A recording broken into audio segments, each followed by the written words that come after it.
juga. Kalau boleh tahu kira-kira kapan nih berubah jadi Yuda Glowing? Gue kayak udah nyerah deh Iya, kayak. iya. Gue tuh pas sadar dunia keuangan tuh awalnya juga gara-gara gue disamperin sama orang pajak di rumah. Ditagih kah? Targetnya pengen jadi duta pajak. Oke, Cuma yang tapi jadi duta pajak Ayu Ting Ting ya. masih ingat gak saham pertama waktu itu Saham yang dibeli? pertama gue sampai sekarang masih ada. Masih ada? Dan Boleh disuspend di-spill? udah 4 tahun nggak kebuka-buka. Itu gue sampai sekarang masih holder Goto guys. Ya, boleh diceritain dong itu ada apa sih antara Bang Yuda dengan saham Goto? Karena ini ilmu pertama yang gue dapat katanya gue niat nanti waktu nanti nikah nih jadi mas kawin gue ini. Yang udah ada Mas sekarang. kawin kan rata-rata mas kawin apa? BBCA, BBCA, BBRI, Antam, bagus-bagus semua. Ini dong Goto dong. Unik ya. Unik dong. Siapa tahu Goto. Goto kalau mau silakan atau buyback saham saya di harga IPO. Seandainya waktu dapat diputar kembali. Tidak beli Goto sebanyak itu langsung. Langsung dijawab. Tidak beli Goto sebanyak itu.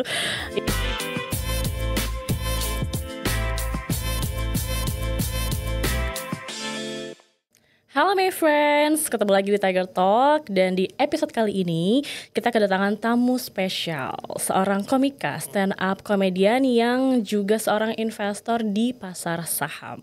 Selamat datang Yuda Kli. Halo guys. Halo Bang Yuda, apa kabar? Baik kabarnya, Gimana kabarnya Mbak Yuli? Aku baik juga. Baik juga. Kalau boleh tahu kira-kira kapan nih berubah jadi Yuda Glowing? Gue kayak udah nyerah deh Iya. kayak. Gue pakai pemutih kulit jadinya abu-abu. Oke, yaudah apa adanya aja ya. Apa nggak adanya ya. aja. Yuda Kli. Memang konsepnya dulu, kalau boleh tahu nih sebelum kita mulai ke topik ya, kenapa sih dipanggilnya pakai nama panggungnya Keling gitu? Bisa dilihat dari warna kulit ya kayaknya. Enggak sih kayaknya itu. Jangan lihat hari ini, coba lihat. Bayangin gue 10 tahun yang lalu. Berarti harusnya sekarang udah lebih glow up dong. Yuda udah nggak terlalu keling. Oke, Bang Yuda, aku panggilnya Bang Yuda aja ya. Kita di episode kali ini ngomong ngobrol santai aja. Koko Yuda aja, sorry. Koko Oke, Yuda. gue sekarang udah Chinese. Nggak terlihat ya. Oh, gimana ya jawabnya? Jadi Koko Yuda nih ya. Koko Yuda aja, Oke, Koko Yuda. Baik, Koko Yuda. Oke, apa? Di episode kali ini kita mau ngobrolnya santai-santai aja lah ya. Boleh. Nggak usah yang terlalu heavy-heavy. Aduh, padahal gue kira gue akan memberikan ilmu pengetahuan gue yang banyak ini di sini. Oke. Ternyata santai-santai. Oke, boleh, nggak apa-apa. Jadi sebenarnya pengetahuannya banyak ya. Nggak banyak sih sebenarnya. Jadi kita di sini terutama di Tiger Talk ini mengundang Bang Yuda Koko Yuda pengen ngomongin terkait atau yang berkaitan dengan pasar saham di Indonesia. Oke. Karena kan since kita tahu Koko Yuda ini juga Yaudah Bang Yuda aja kayaknya berat banget mulut Berat lu untuk sih. ngomong itu ya. Jujur agak membingungkan my friends. di otak kayaknya nggak nyambung deh kepanggil Koko gitu Iya, ya. jadi bisa tapi nggak boleh sambil lihat Koko Iya. Yuda aja. Jadi kayak harus ada yang ketahan, udah Bang Yuda aja. Atau Oke. Dede Yuda nggak apa-apa. Emangnya lebih muda dari aku kah? Gue lahiran 2002. Oh iya lagi. Maksudnya Enggak, jangan sepercaya itu sih. Gue enggak. Gue 94. Oh beda sedikit 96. Oh iya, oke. Oke, jadi Bang boleh oke, ya? boleh. Bang Yuda, Heeh. kan kita semua udah tahu nih Bang Yuda nih sudah menjadi praktisi praktisi di pasar saham Indonesia. Ya dong, karena kan praktisi orang yang mempraktekkan gitu Betul. kan. Masalah Bener dong. keilmuannya kan Ya belakangan lah. Yang penting praktisi dulu ya kan. Nah, konten-konten dan juga materi stand up-nya juga kan banyak yang menyinggung atau membahas mengenai saham, keuangan lah ya. Betul. Bahkan dijuluki sebagai Yuda si taat pajak ya, benar gak? Itu gue membranding diri sendiri karena gue kayak gue tuh pas sadar dunia keuangan tuh awalnya juga gara-gara gue disamperin sama orang pajak di rumah. Ditagih kah? Iya, karena dulu gue kira kita itu setiap habis kerja udah dipotong pajaknya dan cukup. Ternyata harus lapor setiap tahunnya Iya, gitu. sih. Dan waktu pertama kali disamperin, ternyata harus ada sejumlah denda yang harus gue bayar. Karena tidak lapor. Karena ternyata gue kurang bayar. Oh, jadi Karena gue kurang bayar, gue harusin bayar. Terus gue kayak mikir, ini pajak setelah gue bayar, gue dapat apa ya? udah mendapatkan jawabannya belum? Dapat apa? Makanya gue dapat brandingannya dulu. Udahlah, gue tulis aja nama Yuda si taat pajak biar kayak ya udah gue rela bayar pajak, seenggaknya gue dapet branding kayak gitu. Oke, jadi memang self branding ya, Self branding. Ya. Nggak apa-apa. Bagus. Sejujurnya targetnya pengen jadi duta pajak. Oke, cuma tapi yang jadi duta pajak Ayu Ting Ting ya. Belum dipanggil ya jadi duta pajak belum ya. dipanggil nih, belum nih. Tolong ya, Bapak Tolong Ibu. ya, ayo. Saya selalu mengedukasi soal pajak loh. Oke. Jadi sebenarnya memang benar taat pajak ya. Bener taat pajak. Gue, ayo orang kantor pajak mau audit saya siap. Silakan datengin lagi nih ya. Iya, orang-orang kan pada takut di audit kantor pajak. Gue sih pede banget gue, karena gue udah taat semuanya gue lakuin. Silakan, patut dicontoh ya, my friends ya. Dan aku juga sering lihat nih konten Bang Yuda baru-baru ini membahas mengenai Menteri Keuangan yang baru nih. Oh iya, Bapak Purbaya. Berarti mengikuti kan update-update kebijakannya beliau gitu, di mana kebijakan pemerintah ini baik langsung ataupun gak langsung kan berpengaruh nih ke pasar saham kita. Sangat berpengaruh malah. Ya, sangat berpengaruh ya, apalagi pernyataan Pak Purbaya yang kemarin IHSG tuh bisa ke 36.000. Oh iya betul. Ya kan. Nah, boleh minta tanggapannya nggak Bang Yuda sebagai pelaku atau praktisi di industri pasar saham? Apakah memandang positif atau optimis nih kebijakannya Pak Purbaya? Jadi gue ada 2 hal yang bisa gue sampaikan di sini. Waktu hari pertama Pak Purbaya ngomong IHSG akan ke 36.000, itu kan di hari pertama dia dilantik kan. Iya betul. Abis itu dia ngeluarin statement lain kan. Terus kayak mungkin aja terjadi di tahun 2026 Hijriah tadinya. Cuma sekarang ngelihat yang dilakukan sama Pak Purbaya, misal kayak terkait soal rokok gitu, dia fokus banget mau memberantas rokok ilegal, karena kan itu salah satu yang memberatkan industri rokok ya. Terus cukai katanya nggak mau dinaikkan. Dengan baliknya bersemangatnya industri rokok ini, kayaknya waktu sekarang ngelihat 36.000, oh mungkin aja deh. Karena beneran pro sama market banget Pak Purbaya itu.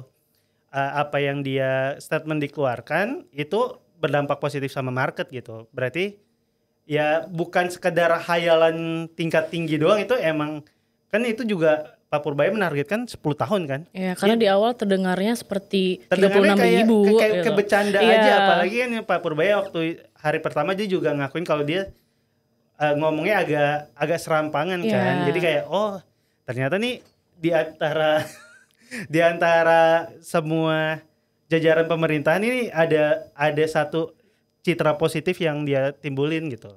Oke, dan kemarin juga ngomongin ini ya, masalah tax amnesty sebagai calon duta pajak nih. Jadi kan salah satu yang memberatkan buat kelas menengah, pajak kita kalau nggak salah bracketnya nggak naik-naik ya dari dulu sampai sekarang.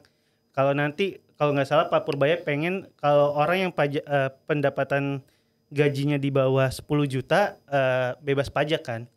Itu kan berarti uang yang ada di kantong setiap individu akan bertambah karena nggak lagi dipotong sama pajak ya. Kalau uangnya bertambah, dia bisa spending lebih, ya penerimaan negaranya juga sama aja walaupun dapatnya dari kantong yang lain gitu.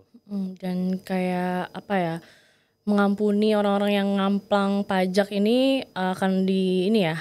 Nah kalau soal tax amnesty malah yang gue baca yang terakhir itu Pak Purbaya enggak terlalu menekankan ke sana.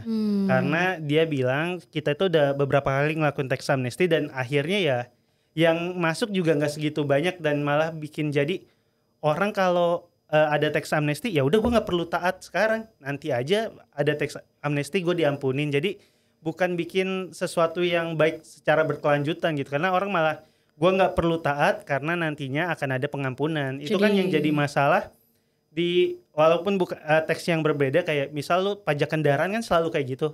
Gue tuh rutin banget dibayar pajak kendaraan terus tiba-tiba tahun ini ada program penghapusan pajak program amnesti pajak kendaraan yang bukan cuma dendanya tapi sama sepokok-pokoknya. Jadi kalau lu nggak pernah bayar selama 5 tahun, lu cukup bayar 1 tahun dan udah. Kan itu sebagai yang orang yang taat kan merasa dirugikan. Nah, Pak Purbaya itu melihat dari sisi itu kayaknya nggak baik buat orang-orang yang taat gitu. Adil ya. Nggak adil karena kok yang taat sampai merasa dirugikan, yang nggak pernah taat malah diberi keringanan gitu. Ya benar, ini jangan dibiasakan gitu ya. Ini kan karena kayak cowok gitu kan Bang ya, kayak cowok. Karena misal contohnya Kalau misalnya dia buat salah, kita maafin, pasti kesalahannya akan selalu diulang. Ya. janganlah kalau sebagai itu cowok, sebagai cowok yang suka salah, tolong maafkan. Tuh ya. Jadi tidak akan ada lagi. Karena kalau cowok salah emang dimaafkan tapi kan nggak dilupakan ya. Iya, mungkin dimaafkan tapi Akan dibahas lagi. akan terus dibahas dan akan selalu diingat. Iya betul. Oke. Bang Yuda, tadi kita sempat ngobrol ya. Bang Yuda nih investor angkatan Corona ya. Yoi. Jadi udah dari tahun 2020 awal Betul. mulainya, sekarang udah 2025. Berarti kurang lebih 5 tahun udah berkecimpung di pasar saham Indonesia. Boleh diceritain nggak Bang awal mula perjalanan investasinya? Apakah ini tuh awalnya bermula dari keresahan? Karena kan biasanya stand up comedian bikin materi dari keresahan yang dia alami dan yang dia lihat mungkin. Nah, apakah ini terjun di 2020 ini apa nih? 2020 terjun karena keresahan juga benar. Oh iya benar. Resah karena nggak ada panggungan stand up ya. Oh iya, iya. Karena saat itu tahun 2020 kan memang nggak boleh ada acara off air. Nah sebagai orang yang mencari uang dari panggung-panggung off air, gue akuin waktu itu keuangan agak sedikit terganggu gitu. Walaupun emang ada gantinya dari brand endorsement di Instagram gitu. Tapi panggung off air tuh lumayan banyak ngasih gue pendapatan. Jadi pas waktu itu hilang itu tuh lumayan berdampak lah ke gue, kerasa banget. Nah terus gue suka scrolling di Instagram dan TikTok saat itu, kayak entah kenapa yang muncul di FYP gue itu konten-konten tentang beli saham gitu, kayak beli hari ini saat pandemi ya, itu bisa mudah banget dapetin 25% kan. Beli sekarang 20 sehari kemudian naik 25%, penurunannya juga cuma 7%, kayak oh ini mungkin yang bikin gue jadi kaya nih. Jadi berawal dari di sosmed ya, lewat iklan mengenai investasi saham. Itu akhirnya gue ikutan beli lah. Mungkin karena pada saat itu online jadi kayak spending di marketing kita online tuh kemana-mana kan. Jadi akhirnya pas gara-gara itu gue mulai ikutan beli, cuma ya bukan salahnya. Cuma karena gue nggak punya pengetahuan, gue kira tuh orang nebak-nebak aja abis itu menang. Ternyata nggak kayak gitu, lu harus analisa. Soalnya yang terjadi gue ngasal beli harganya turun, gue ngasal beli harganya turun. Masih inget gak saham pertama waktu itu saham yang dibeli? Saham pertama gue sampai sekarang masih ada. Masih ada? Dan di suspend udah 4 tahun nggak kebuka-buka. Itu NV. Itu. Dulu memutuskan beli saham itu nggak ada pertimbangan. Tidak ada pertimbangan dan masih sampai sekarang masih di hold karena di suspend. Karena di suspend, bahkan ada saham yang dulu gue beli sekarang harganya satu. SBAT. Itu udah nggak dipegang. Udah nggak dipegang. Coba ya SBAT itu waktu itu gue gara-gara bikin konten gitu kayak ini nih saham bagus karena semua orang membutuhkan dia, apalagi anak tongkrongan. Kalau lu mau gue cabut yuk, jangan cabut, sebat dulu aja gimana ya. SBAT dulu tuh kayak gue cuma berdasarkan cocokologi aja.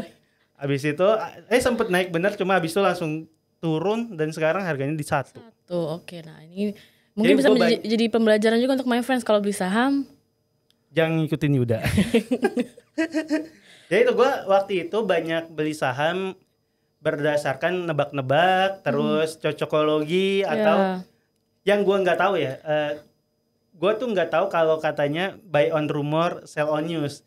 Gue tuh buy on news. Kebalik. Gue inget banget gue beli saham perusahaan jarum suntik di harga 3.660 saat Pak Jokowi disuntik vaksin. Oh iya, itu dulu rame tuh. Itu pas Pak Jokowi disuntik vaksin, di anggapan gue itu pasti akan terbang lebih tinggi. Ternyata dari 3.660 langsung balik ke 1.800. Kayak 50% lagi nih. Gue niat jadi orang kaya kok malah nambah miskin nih di sini nih.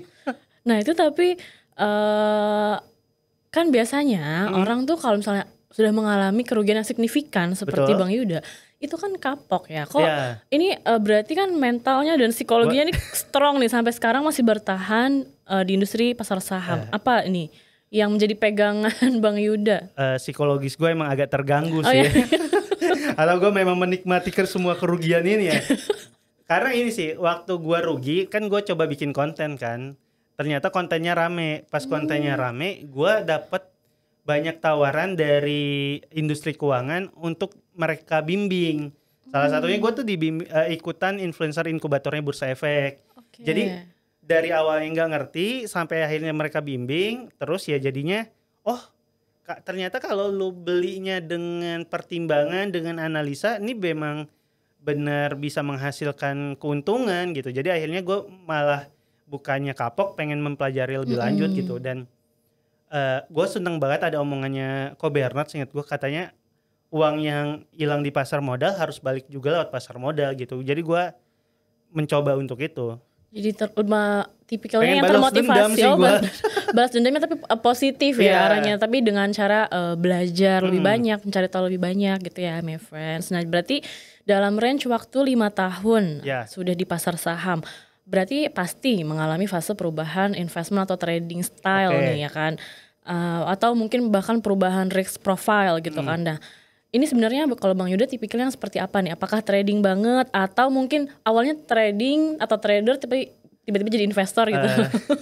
Awalnya asal-asal nebak, sekarang nggak terlalu ngasal. Sekarang seenggaknya udah, gue tuh sekarang yang paling gue perhatiin sih sebenarnya foreign flow sih. Ternyata setelah dipelajarin kalau emang ada beberapa industri yang kalau foreignnya tuh masuk emang sahamnya akan lebih bergerak gitu. Atau kita lihat bandarmologi juga ternyata cocok sama gua gitu. Oke, jadi Walaupun kalau dibilang perubahan dari 2020 sampai 2025 masih ada banyak menyisakan kebodohan juga tetap ada gitu. Kayak gue sampai sekarang masih holder Goto guys. ya boleh diceritain dong itu ada apa sih antara Bang Yuda dengan saham Goto? Karena ini ilmu pertama yang gue dapat katanya pakailah investasi di produk yang lu kenal, Iya, yang lu pakai, konsumsi, yang lu pakai. Gue tuh pengguna Gojek banget. Jadi dan gue ngerasa ini perusahaan sebesar ini nggak mungkin lah semua orang membutuhkan dia. Ternyata nggak gitu. Ternyata yang kita lihat tuh bukan cuma produknya kita pakai, tapi secara keuangan nih sehat atau enggak. Yang ternyata waktu gue tahu belakangan pas lagi IPO memang kan dikasih tahu kalau perusahaan ini masih akan rugi dalam waktu panjang kan. Nah dulu gue nggak membaca itu. Karena hanya mempertimbangkan ini produk sahamnya gua pakai. produknya dipakai. Setiap hari gue naik ke abang Gojek gitu. Nah itu kalau boleh tahu sampai sekarang kan masih di hold terus. Nah apa yang membuat Bang Yuda masih yakin nih? Kan dulu kan belum tahu. Nah sekarang apa sudah mempelajari lebih? Ini lebih udah terlanjur aja sih ya. Terlanjur ya. Jadi gue kan ikutan IPO tuh harganya 313. Ya sekitar segitu. Lu bayangin gue dari segitu gue average sampai sekarang di 90. Perjalanan panjang banget average kan. Down kah? Average down. Gue tuh gini. Gue dulu nggak tahu kalau yang namanya cut loss itu baik. Oh oke. Dulu gue mikirnya kalau kita cut loss kita kehilangan duit. Cuma ternyata itu cut loss itu menyelamatkan uang. Emang ada sebagian yang hilang, tapi ada sebagian yang terselamatkan. Betul. Dan punya opportunity untuk masuk ke saham-saham yang jauh lebih baik dibanding yang kita cut loss ini. Nah dulu tuh gue nggak tahu pengetahuan itu, jadi gue nggak berani buat cut loss. Akhirnya gue average down terus dari di 300 sampai sekarang 90. Harganya digocap, ya Allah jauh banget nih. Mau average down sekarang? Aduh nggak usah deh, ini udah gue jadikan monumen aja nih sebagai pembelajaran gue. Bahkan gue niat nanti waktu nanti nikah, ini jadi mas kawin gue ini. Yang udah ada mas sekarang. Kawin. Kan rata-rata mas kawin apa? BBCA, ya. BBRI, Antam, bagus-bagus semua. Ini dong Goto dong. Unik ya. Unik dong. Siapa tahu Goto. Goto kalau mau silakan atau buyback saham saya di harga IPO. Oke. Nah, dengar-dengar bukan dengar berarti kan itu belum dibilang rugi ya karena kan sebenarnya belum direalisasi. Itu udah rugi loh. Karena opportunity cost-nya kan gede banget kan. Iya. Cuma emang gua memutuskan saat ini belum mau cut loss karena satu masih jadi konten. Iya. Yang kedua karena gua masih punya uang lain yang bisa gua tradingin di tempat lain. Jadi ini yang ini ya udah aja lah. Walaupun pasti kayak kenapa kalau lu tahu itu opportunity cost-nya gede, kenapa nggak milih cut loss? Satu gue kayak belum ada kebutuhan itu, uangnya masih ada di tempat lain. Jadi yang ini sebagai monumen pembelajaran gue dan ini jadi sumber konten gue, jadi lanjutin pegang aja lah. Oke, tapi ini ada hal yang bisa kita pelajari ya. Ini kan berarti Bang Yuda nih membeli saham Gotoh nih tidak menggunakan uang panas gitu kan. Oh, Jadi ya. menggunakan uang yang nganggur. Jadi Iya. masih bisa mentoleransi kerugiannya yang sebenarnya ya dari 300 ke 90-an lumayan Oh, sih ya. jauh banget nih. Sekarang kalau gue lihat kayak minus gue udah 40 sekian persen gitu. Tapi ya masih ada keyakinan kan kalau gue Nggak ada. kan kalau misalnya kita lihat kan Gotoh sebenarnya dari sisi tapi laporan keuangan kan secara laporan keuangan membaik terus. Kerugiannya mengecil. Kerugiannya mengecil, cuma ya balik lagi ya, gue tuh ngerasa Gotoh tuh sering dianggap itu sebagai bagian dari pemerintah Indonesia. Karena Kesannya kalau Gotoh ngambil untung dari mitra-mitranya itu jahat, padahal kan ini bisnis aja kan. betul. Oke, Tapi kan Gotoh tuh kalau pernah gak sadar gak kalau ada sesuatu terkait Gojek, demonya tuh nggak pernah di kantor Gojek, demonya di kementerian, di depan sih. istana. Betul. Ini bukan BUMN ini. Benar. Selalu bukan ke kantor Gojeknya. Kan biasanya jadinya kan ini berarti kepentingan publiknya segitu tingginya. Yang ya jadi ya udah Indonesia dan Antara masuklah ke Gotoh lah. Sekalian aja kalau ini. Jadi kalau emang nih dianggapnya kayak perusahaan BUMN, jadiin BUMN sekalian lah gitu. Tapi emang secara keuangan sih gue ngerasa ada perbaikan dan masih ada harapan. Kalau nggak salah per tahun ini ya adjusted EBITDA-nya udah nggak rugi ya. Iya. Jadi kalau dibilang ada harapan ya ada harapan. Cuma ya memang mungkin kalau teman-teman yang beli di harga sekarang ya akan dapat keuntungan dari investasi jangka pendek di Gotoh. Karena gue beli di harga yang jauh lebih tinggi, ya mungkin waktu gue untuk dapat balik modal atau keuntungan jadi waktunya jauh lebih panjang gitu. Tapi harga average-nya kan average down terus tuh waktu itu. Sekarang seingat gue di 95. Berarti harus naik berapa persen tuh? 100% dari 50 kan gue baru untung. Gotoh 100% market cap-nya berapa tuh? Butuh berapa banyak uang yang harus dipakai di sana kan agak berat kan? Gak apa-apa kan nanti mau dijadiin mas kawin ya kan? Iya benar. Dan itu jadi warisan buat anak gue ya. Buat anak gue yang nonton ini, mungkin kalau temen-temen lo diwarisinya BCA, sorry, bapak lo nggak se-mainstream itu guys. Ya selamat ya untuk anaknya Bang Yuda di masa depan. Anakku dari masa depan. Calon holder Gotoh. Oke. Nah, mau nanya juga nih, gimana sih seorang Yuda Keling dalam mempertimbangkan keputusan investasi, memilih saham yang mau dibeli ya? Udah di masa-masa sekarang ya. Kalau yang dulu kan masih banyak tebak-tebak berhadiahnya. Betul. Gitu kan. Ya. Apakah sekarang lebih ke pendekatannya? Gacha juga ya. Enggak. Kan dengar-dengar punya sertifikasi RTA. Oh iya. Registered Technical Analyst. Apakah sekarang lebih cenderungnya ke teknikal atau juga masih melihat kayak narasi-narasi fundamental si emitennya? Gimana nih? Buat gua narasi fundamental tuh harus jadi titik masuknya. Oke. Karena mau why-nya gitu. Iya, mau nggak mau semakin bagus narasi fundamentalnya, ada lebih besar kemungkinan saham ini akan bertumbuh gitu.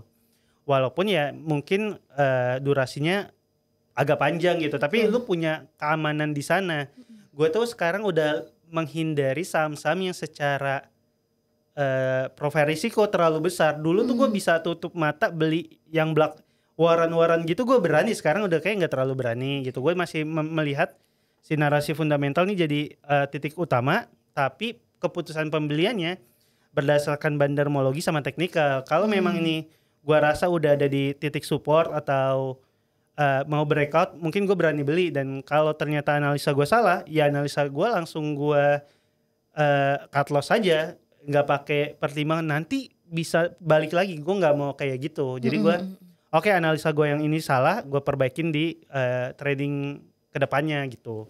Oke, jadi sekarang udah berani atau sudah bisa cut loss. Sudah bisa cut loss. Sudah mulai mencari-cari narasi-narasi fundamental. Dan ini juga yang gue baru sadarin ya, ternyata di pasar modal itu adalah game lu mencari informasi. Semakin banyak informasi yang lu punya, semakin lu punya keyakinan terhadap itu saham. Beruntungnya gue, karena gue ada di industri keuangan, gue juga sering jadi pembicara, gue jadi ketemu sama banyak orang, gue jadi kayak oh yang ini lagi ada informasi ini yang belum muncul di berita, dan itu tuh lebih bikin gue oh ternyata memang kita harus ngumpulin informasi sebanyak-banyaknya biar kita punya keyakinan lebih sama apa yang kita beli gitu. Oke, jadi kayak memang pengetahuan ya, semakin banyak pengetahuan memang biasanya akan semakin yakin dalam suatu. Benar, dan yang dulu gua salah itu kan adalah waktu beritanya muncul di publik. Betul. Itu malah jadi turun kan, rata-rata orang sell on news kan, oh ternyata memang jangan cuma nyari dari satu sumber berita yang besar gitu, karena itu udah ya bisa jadi itu udah saatnya jualan gitu, bukan saatnya masuk. Tapi pernah ikut kayak grup-grup atau komunitas gitu nggak sih Bang? Yang gue merasa ya orang tuh banyak yang kayak lu ngapain sih ikut grup, buat gue tuh lu penting banget ikut grup buat gue, karena satu lu ngabisin waktu lu di pasar modal segitu banyak atau enggak. Kalau enggak berarti ya udah kita pakai uang kita untuk membayar orang yang menghabiskan waktunya di pasar modal. Dia kan menganalisa jauh lebih banyak waktunya dibanding kita. Dan orang yang ngerjain itu secara full time gak mungkin kalah dibanding orang yang ngerjainnya secara part time gitu. Jadi ya udah gue tuh ikutan grup biar gue tahu informasi itu, dan informasi dari dia akan gue coba, oh yang ini kayaknya gak cocok sama profil resiko gue, yang ini cocok baru gue masuk. Jadi kita gak perlu, masalah dari kita sekarang adalah informasi kan terlalu banyak. Dengan kita nge-spend uang ke ikutan grup saham, informasinya tuh udah dia pilah dan lebih ke filter gitu ya. Terfilter, dan dia kan juga nggak pengen image dia buruk dengan ngeluarin informasi yang salah kan. Jadi buat gue kalau lu baru mulai ikutan grup tuh nggak salah sama sekali, apalagi lu cuma part time trader gitu yang nggak setiap hari mantauin.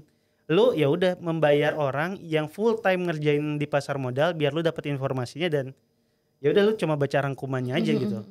Dan sekarang juga karena kan memang di sekuritas memang ada fungsi research ya, research analis. Gue tuh sering banget dapet omongan kalau sekuritas ngeluarin research itu jangan ditelan mentah-mentah karena malah kayaknya pengen ngejebak retail, guys. Analis di sekuritas itu dibayar mahal buat biar analisanya bener. Kalau dia analisanya salah, diomelin sama bosnya itu.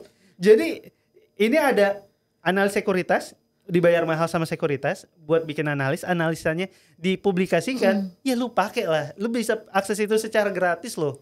Sayang banget kalau lu malah antipati sama analisa dari analis sekuritas. Iya, karena memang itu butuh keahlian dan butuh keahlian. Dulu ada pendidikannya gitu memang. Ada pendidikannya, dan kan di sini di Maybank juga seorang analis ngeluarin analisa itu di berapa hari nganalisa, bacain berita, bacain laporan keuangan pagi, sebelum pulang malam gitu. Kita udah dapat gratis, ya udah kita manfaatkan aja. Cuma ya itu, jangan menggantungkan keputusan pembelian lu berdasarkan analis dari sekuritas itu. Misal analisnya bilang A, terus lu langsung makan mentah-mentah, pas rugi, wah nih kan lu yang salah sendiri, kan keputusan tetap ada di lu. Kalau gue biasanya gue tahu nih, oh ada analisa ini, gue cari tahu lebih lanjut kenapa dia ngeluarin analisa ini sesuai gak sama profil resiko gue. Kalau ternyata nggak sesuai, emang terlalu volatil, ya udah guanya nggak make itu. Tapi kalau sesuai baru gue pakai gitu. Jadi bisa jadi bahan pertimbangan lah dalam memutuskan keputusan investasi. Karena kan sekarang emiten di bursa ada berapa ya? 950 lebih. Iya, hampir 1000. Pusing lah lu kalau cari satu-satu, nggak ada kemampuannya juga mungkin. Iya, nggak ada waktu. Nggak ada waktu dan nggak ada ilmunya juga. Betul. Bisa jadi. Nah, oke, ngomongin masalah tadi ya kan sudah belajar apa ya Bang namanya, maksudnya sudah mulai meresearch sendiri ya, maksudnya dari narasi-narasi. Kalau boleh tahu, gimana sih performance portfolionya sekarang nih? Kayak apakah selama ini selalu orang-orang namanya mengevaluasi lah, rebalancing lah istilahnya gitu? Gua tuh kayaknya per tahun ini baru mulai aktif trading lagi. Bahkan gue bikin sebuah komunitas namanya Project Tidak Miskin. Baru. Komunitas baru. Kenapa namanya Project Tidak Miskin? Karena gue tuh dulu dari tahun 2020 sampai tahun 2024, gue tuh ngerasa gue hadir di pasar modal, gue pengen jadi orang kaya. Ternyata susah. Tak segampang itu. Tak segampang itu, dan akhirnya gue menyadar kayak, Udah deh, kayaknya kita kalau ngejar kaya kayaknya nggak semua orang bisa jadi kaya. Tapi seenggaknya lu jangan jadi lebih miskin dibanding lu hari ini. Oke, Jadi ya udah gue bikin komunitas itu tujuannya itu biar kita nggak jadi lebih miskin. Dan karena gue ada itu akhirnya gue juga lumayan rutin trading gitu. Kalau dibilang performance kayaknya 2 bulan sampai 3 bulan belakangan karena emang kemarin IHSG sempat drop banget ya 3 bulan lalu. Ya untung 20% kayaknya ada deh. Di 3 bulan itu. Iya 3 bulan belakangan karena emang kebetulan waktu IHSG drop gue juga lagi banyak simpen cash gitu. Jadi bisa ngambilin barang-barang yang harganya di bawah gitu. Jadi dapat flash sale lah ya. Iya benar. Kemarin. Itu projectnya, maksudnya komunitasnya di Instagram di kah Instagram Bang? aja. Oh, Oke. Project apa? Project Tidak Miskin. Jadi buat teman-teman yang sering loss, kalau mau nangis bareng kita ada ada tempat untuk bersandar. Yoi, gue soalnya di sana kan banyak kan komunitas saham nge-spill terus naik kan. Iya, Jadi kayak Bang, gue punya ini sekarang ada, gue lupa sahamnya apa, dia megang saham beli di harga 112. Sekarang harga sahamnya 2. Curhatnya ke Project Tidak Miskin. Gue ngumpulin orang-orang rugi ternyata. Karena mungkin image-nya udah nempel kali ya Bang ya. Oke, kita bersama aja saling menguatkan. Saling menguatkan asalkan kita tidak miskin dari hari kemarin. Miskin. Jadi kayak misal kemarin ada sini boleh sebut emiten gak sih? Ya boleh. Misal live itu kan udah tinggi banget kan? Ya. Dalam waktu 2 minggu terakhir arah-arah terus kayak Bang, kalau gue masuk sekarang di 3,5 gimana? Ya kalau lu mau terlalu percaya diri sih buat gue, kalau dilihat dari bandarmologinya udah mulai jualan, sebaiknya agak dihindari, kalau enggak pasang stop lossnya langsung. Jadi pas ternyata beneran turun, Bang thank you ya kemarin gue jadi nggak rugi, lumayan lu jadi nggak lebih miskin gitu. Ya oke. Jadi bisa jadi wadah sharing juga ya Bang ya. Itu berarti motivasi membuat komunitas itu ya tadi ya, karena walaupun kita tidak bisa mungkin kaya banget, at least kita nggak miskin. Dan ini jadinya kan gue kegiatannya kayak main badminton bareng, bukan komunitas pure saham kayak. Oke, lu sama-sama rugi. Oke, kita sama-sama rugi nih. Ayo badmintonan bareng. Jadi sempat ketemuan offline juga. Itu berarti komunikasinya melalui DM Instagram. Lewat ini community di Instagram. Oh, oke. Jadi itu seru-seruan lah. Ya nanti saya boleh nggak kalau aku gabung? Boleh. Supaya... Karena ini gue juga agak sebel tuh sama orang-orang yang di dalam. Kan waktu gue ajakin badmintonan yang absen ada 9, 10. Yang datang 2 orang, sialan. Ganjil dong main badmintonnya. Iya, gue ditipu sama komunitas gue sendiri. Gimana Kira-kira sih? kenapa gak pada mau datang Bang? Gak tahu tuh gue. Gimana nih? Lapangan mahal kawan. Patungannya gimana nih? Nah kebetulan kita di sini juga sering main badminton. Nanti mungkin aku bisa ajak teman-teman untuk gabung komunitas bagian kita main badminton bareng ya Bang ya. Mau. Berarti hobi main badminton? Oh hobi. Oke, kita baru banget kemarin malam main badminton. Nanti kalau kita main boleh undang Bang Yuda ya? Oke. Sini kan main berarti GBK Arena kan? Ya, tapi bener dateng gak nanti gue tinggal lagi? Ya, Jago gue. Jago. Oke, siap. Nanti lawan direktur kita ya. Jangan. Gak sejago itu gue. Beliau yang paling jago di sini. Kan katanya jago. Kalau menang dapat spilan saham gak nih? Kita setiap pagi, kalau misalnya boleh ngasih tahu, Bang, kita tuh setiap pagi ada YouTube live. Oh iya, gue tahu. Nanti itu kita spill setiap hari. Oh iya. Jadi ada teman-teman yang ada di Project Tidak Miskin, pindah aja guys ke Maybank guys. Pindah ya ke Tiger Insight ya. Kalau di sini lu cuma berbagi nggak rugi, di sini berbagi dapet cuan. Kan nggak apa-apa. Nanti kan gimana ya, namanya trading saham kan gak selalu cuan Bang. Bener. Ya kan, ada kalanya kalau lagi rugi pindah dulu ke Project Tidak Miskin. Ada wadahnya. Nanti mungkin bisa collab ya Bang ya. Bener, Project boleh. Tidak Miskin dengan Tiger Insights ya. Tiger Insights. ya. Nah, kalau boleh tahu cuan paling tinggi berapa persen, dan kalau udah direalisasikan tuh pernah buat beli apa nih? Apa ya? Kayak gue pernah ada yang beggar sih. Dari ini beli saham IPO atau? Oh iya, saham IPO sih pasti beggar ya. Kalau kemarin ya sahamnya Pak Pepe itu beggar ya berkali-kali dong. Multi beggar. Cuma yang murni berdasarkan analisa sendiri kali ya, yang sekarang masih dipegang, yang lagi gue pegang kayaknya ada yang udah plus 30%. Oke, berarti sudah ada kemajuan. Udah ada kemajuan. Dulu tuh gue mengandalkan banget tebak-tebakan. Sekarang ya oke nih ternyata sahamnya mungkin masih rugi. Tapi dia ada narasi fundamental yang akan bagus. Ya udah berarti lu membeli masa depan kan, membeli Betul. saham. Karena Gua masuk di sana. memang berarti kan Bang Yuda bukan yang trader tektokan kan, berarti lebih ke apa middle. Tergantung gue lagi ada kerjaan atau enggak. Oh, iya. Kalau hari ini ada podcast gue gak trading. Karena Kalau nggak lagi bisa ini kalau mantau. lagi di rumah aja tuh gue senang mantaunya. Dan gue dapat kenikmatan. Tapi yang ini yang gue baru jangan sampai lu juga dapat mencari adrenalin di sana. Kalau lu mencari adrenalin, lu akan overtrade dan jadinya nggak bagus. Gue tuh kadang ya mantau doang, nggak beli nggak apa-apa. Dan kalau ada saham yang naik dan gue nggak ikutan, dulu tuh gue FOMO-an banget. Kayak merasa rugi, kehilangan. Iya, kehilangan. Padahal kan nggak seharusnya kayak gitu. Gue bisa happy dengan orang untung di sini, gue nggak ikutan nggak masalah gitu. Sekarang udah lebih legowo ya. Dan tidak FOMO lagi. Ya, walaupun kalau di konten kadang gue beat aja di sini ya biar dapat konten gitu. Ya. Tapi memang itu penting sih, psikologi. Benar.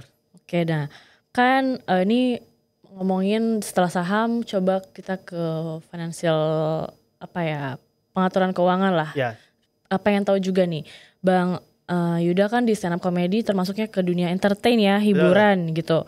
Dan biasanya skema penghasilannya tuh beda kayak aku atau temen-temen nih yang bekerja di kantoran yang gajiannya tuh tetap reguler bulanan gitu kan. Kalau di dunia hiburan kan tanggal gajiannya gitu kan nggak tentu di tanggal berapanya. Ya kadang ada banyak, kadang ada banyak banget.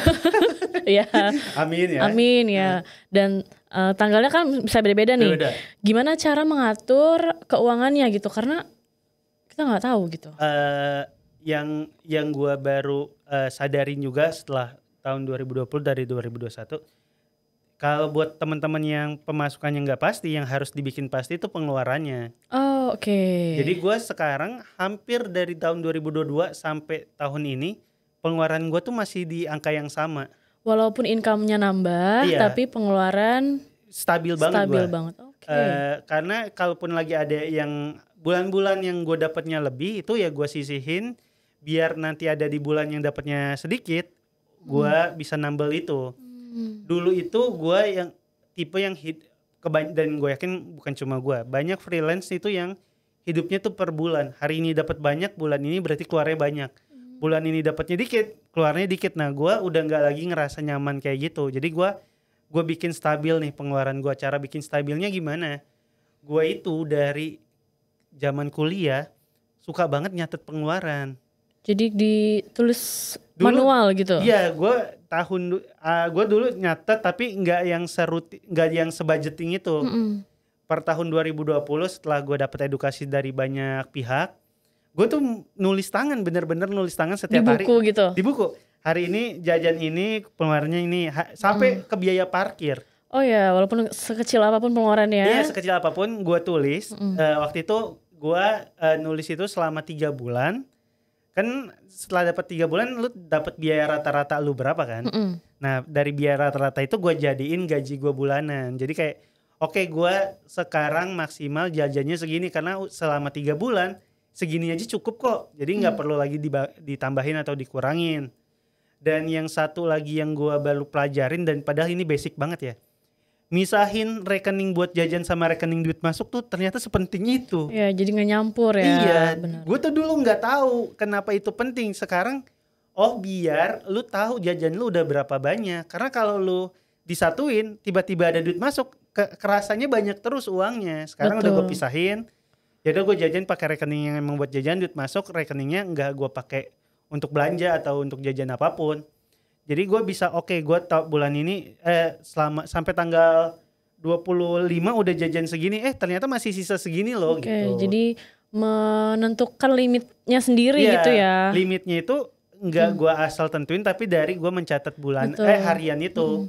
Karena gue percaya kita semua tuh boros bukan cuma karena ingin boros, tapi kita boros gara-gara kita lupa udah jajan berapa banyak. Betul, karena kita tidak mencatat pengeluaran kita. Dengan lu mencatat pengeluaran, lu sadar pengeluaran lu berapa, secara otomatis akan lebih mengurangi. Kayak kemarin gue udah beli macet 90.000 hari Aduh ini. bener lagi. Macet yang 12.000 aja Belum deh. main padel ya kan? Iya, padel kan mahal tuh. Wah. Badminton itu kalau di Depok kayak 35.000, di sini 150. Iya. Beda banget kan. Jadi kalau kita mencatat tuh tahu. Betul.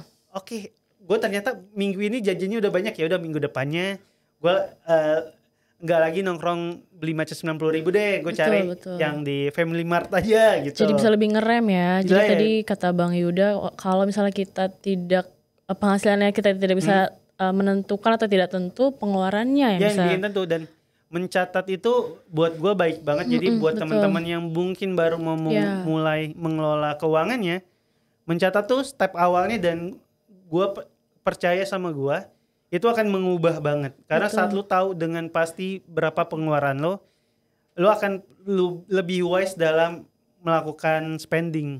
Lebih mindful ya dalam mengeluarkan uang. Karena bener udah ngerasa banyak banget nih pengeluarannya bulan ini. Kan biasa kita kayak jajan pas akhir bulan, loh kemana banyak nih? Dan kadang bertanya-tanya, emang kemarin gue pakai buat apa ya? Emang gue beli apa ya? Kalau gue tuh sampai yang pas zaman nyata gue bisa tahu, gue tuh kenapa sisa segini karena 2 minggu lalu gue makan ini di sini. Jadi kayak berarti kalau gue mau, dan gue kan bikin kategori dari yang gue catat kan. Sampai sekarang tuh? Sekarang sih udah budgeting aja, jadi udah nggak nyatet lagi. Kalau dulu gue kategoriin kan, nah pas di bulan 1 udah tahu berapa.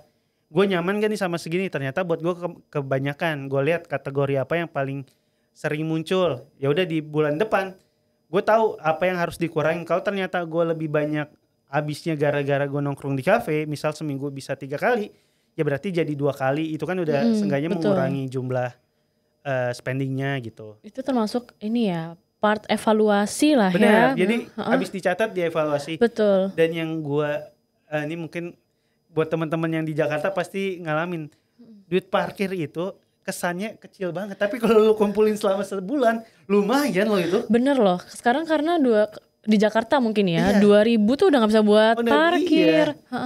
Gue apalagi gue dikenal kan, gue pernah nih bayar parkir di Sumba nih, gue nggak bohong, gue bayar pakai duit 20.000-an.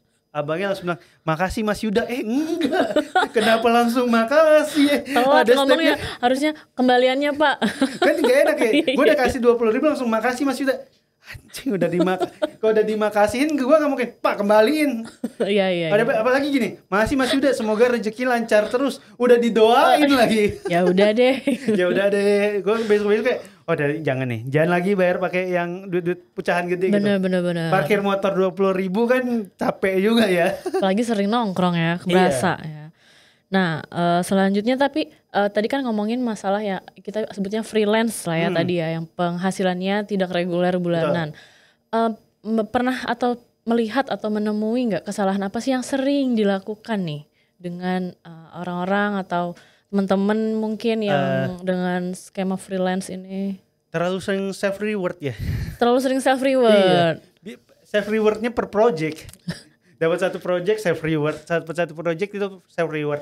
Dan akhirnya itu, waktu ternyata ada 1 bulan yang freelance-nya jauh lebih sedikit dibanding bulan-bulan lain, kelabakan sendiri. Karena dia mikirnya jangka pendek, bulan ini dapat banyak, bulan ini spending banyak. Itu tuh paling banyak gua temuin ya. Kalau lu punya kesadaran pemasukan lu nggak pasti, ya lu harus bikin pengeluaran lu pasti, biar pas dapat banyak ya jangan dihabisin. Ini simpen buat apa namanya, buat bulan-bulan yang gitu ya. Ya bulan-bulan nanti yang dapatnya sedikit gitu. Walaupun memang nabung itu konsepnya membingungkan. Kenapa kita punya duit tapi kita nggak pakai buat sesuatu yang belum tentu terjadi juga kan, kayak kalau ternyata bulan depan gue dapatnya lebih banyak, ngapain gue nabung? Kalau dapat lebih banyak, iya, tapi kan banyak yang kayak ya rezeki kan udah dia ngatur gitu. Banyak yang berpegang sama sana. Cuma gue mikirnya ya bener ada yang ngatur, tapi kalau waktu lu dikasih lu yang nggak bisa ngatur juga sama aja bohong gitu. Iya. Berarti banyak yang kayak ini ya kali ya Bang ya. Kayak udah merasa apa ya, uangnya padahal belum ada tapi sudah nge-planning gitu. Itu juga yang ini gue juga melakukan ini dulu. Oh, pernah sempat melakukannya. Duitnya belum masuk tapi pengeluarannya udah gue lakuin. Misal, gue ada kerjaan di sini. Kan kerjaan tuh biasanya pembayarannya ada yang H plus 14, ada yang H plus 30. Gue udah tahu nih, nanti kan gue ada duit masuk. Gue jajan aja dulu banyak. Tiba-tiba ininya ternyata macet. Gue jadi harus minjem duit gitu. Jadi jangan pernah memplanning uang yang belum masuk ke dalam rekening. Seberapapun besar pemasukannya, jangan di planning dulu karena itu uangnya kadang nggak bisa kita kontrol. Mungkin kalau si perusahaan yang membayar kita dia lagi ada gangguan, itu ya lu jadi bingung sendiri nanti. Anjir, gue pinjem sama yang mana lagi ya gitu. Iya. Jadi kalau bisa uangnya masuk dulu baru. Jadi itu mungkin mikirnya jangan terlalu jangka pendek. Jangan bulan ini dapat banyak, keluarnya langsung banyak. Seenggaknya lu mikirin selama 3 bulan deh. Gak perlu 6 bulan sampai 12 bulan karena itu uangnya jadinya gede banget yang harus disimpan. Seenggaknya selama 3 bulan deh biar lu view lu tuh gak sependek itu. Kalau lagi dapat banyak ya lu simpen dulu gitu. Oke, itu pesan untuk jangan terlalu sering ke Bali lah. Waduh, merasa tersindir nih.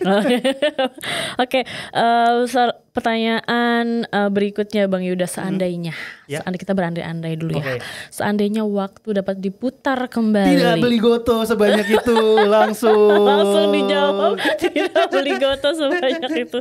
Ya, oke. Apa pertanyaannya? Itu berarti salah satu kesalahan ini saya mau nanya kesalahan apa yang gak akan diulangi dari beli goto. Enggak, tapi buat gue itu bercanda. Buat gue dapat banyak pembelajaran di sana. Karena ya itu ternyata lu jangan beli saham cuma karena lu perlu pelajarin keuangan yang lebih lanjut. Kalau di prospektusnya udah bilang dalam jangka waktu panjang belum ngasih keuntungan, berarti memang belum baik untuk diinvest kan. Tapi kalau ngomongin soal kalau bisa waktu diulang apa yang mau lu ulang gitu kan. Gue tuh berharap banget gue ngerti keuangan jauh lebih cepat dibanding tahun 2020. Karena ada masanya waktu itu gue syuting sinetron sampai sekarang gue nggak tahu duitnya kemana. Abis gitu aja. Maksudnya kayak nggak tahu dipakai apa gitu. Iya, karena itu gue ngalamin orang yang dapat duit spending, Gue ngerasa kalau aja gue ngerti ini jauh lebih cepat, seenggaknya keuangan gue akan jauh lebih baik gitu. Karena ya gue nggak banyak spending, gue akan lebih mindful dalam mengeluarkan uang, gue bisa nabung lebih banyak.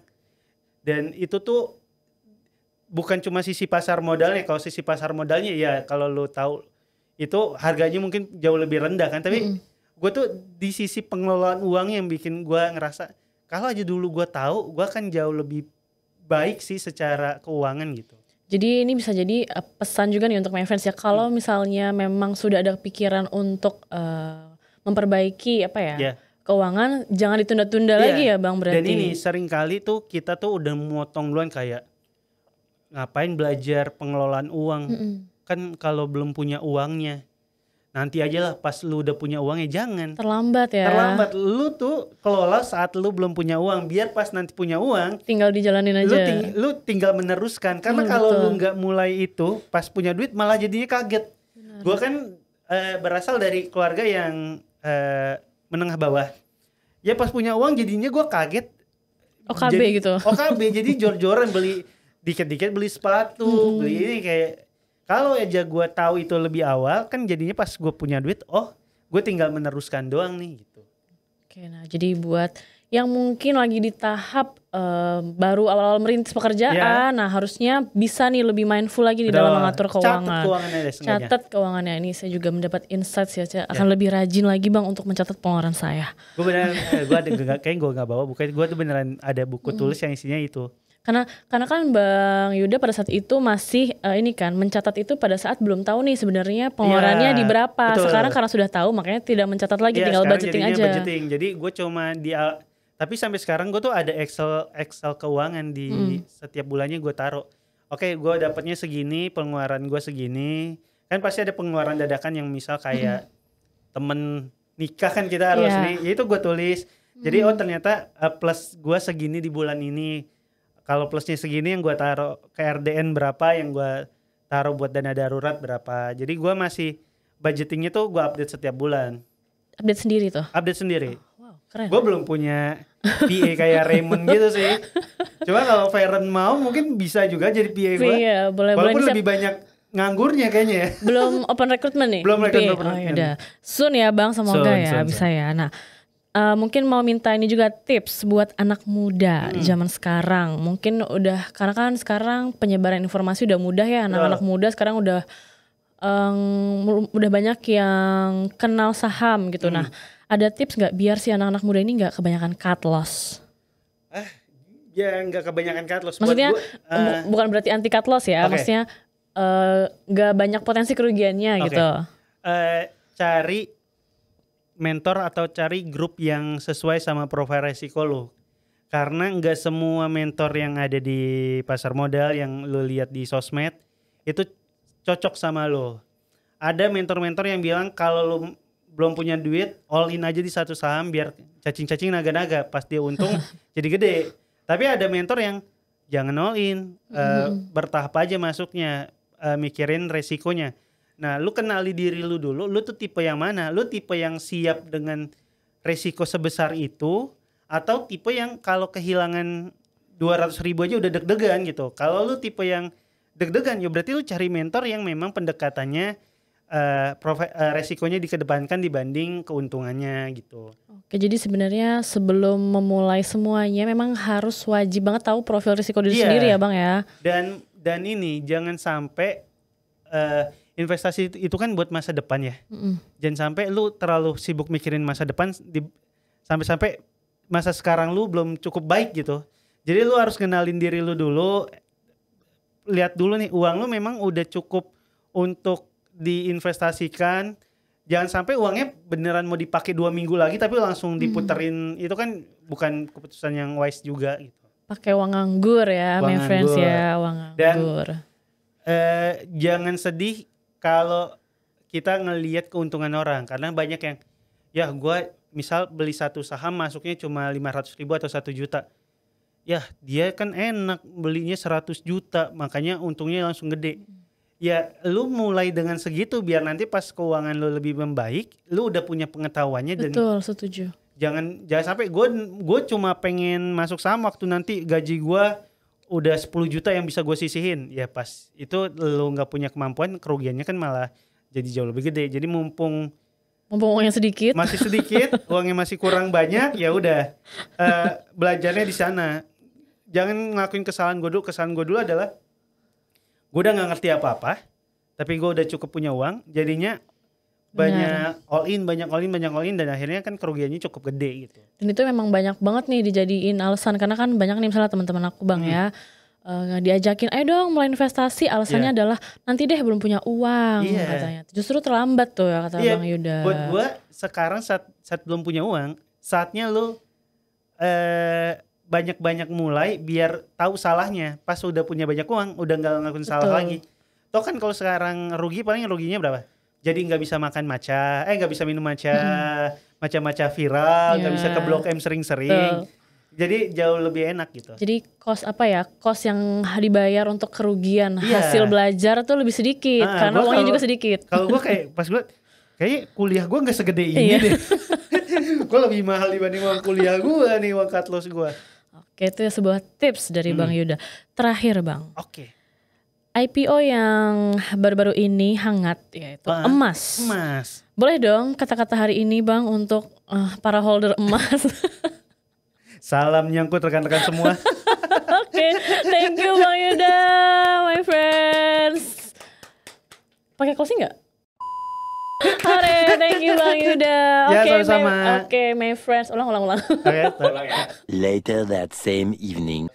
Hore, thank you Bang Yuda. Sama-sama. Oke, my friends, itu dia tadi bincang-bincang kita bersama Bang Yuda Keling. Jangan lupa tungguin terus Tiger Talk berikutnya dengan narasumber lain yang akan kalian tungguin.